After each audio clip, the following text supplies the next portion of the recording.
think the U.S.-China relationship remains the most consequential but complex relationship going forward. I was honored to play a role in it. You've had such a rich career. Tell us a little bit about what it was like when you first started your career, coming through China, through Asia, to your final role as the assistant secretary. What's most interesting to me when I reflect on my career is that it's stark just how much the U.S.-China relationship has changed. I remember when I started working here in 2005, I joked with my friends that my job essentially was to eat and drink with smart Chinese people. What I learned through those early assignments was I learned a lot about this country. I learned a lot about what makes it tick, learned how wonderful Chinese people are.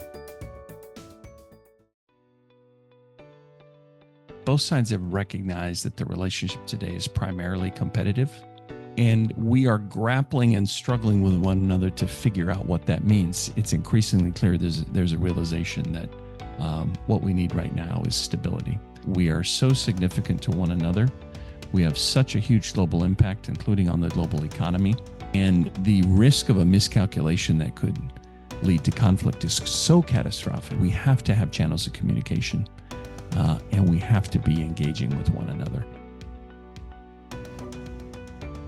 What's kind of shocking is the world seems to have now settled into this situation where we're generally comfortable with all countries having about at least 15 to 20% reciprocal tariffs.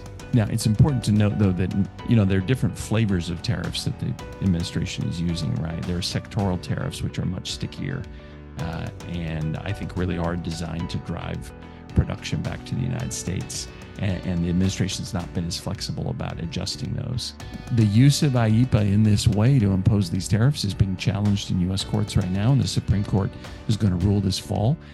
The other curveball we have to look out for there are a number of security-related investigations underway under Section 232 of the trade law on pharmaceuticals, semiconductors, and the like.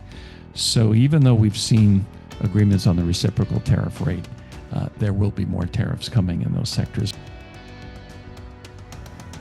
Tech competition between the United States and China that's probably the single most intense arena for competition right now. And many of our allies and partners have been surprised, disappointed, and even shocked that they really haven't been privileged by the Trump administration as they're used to.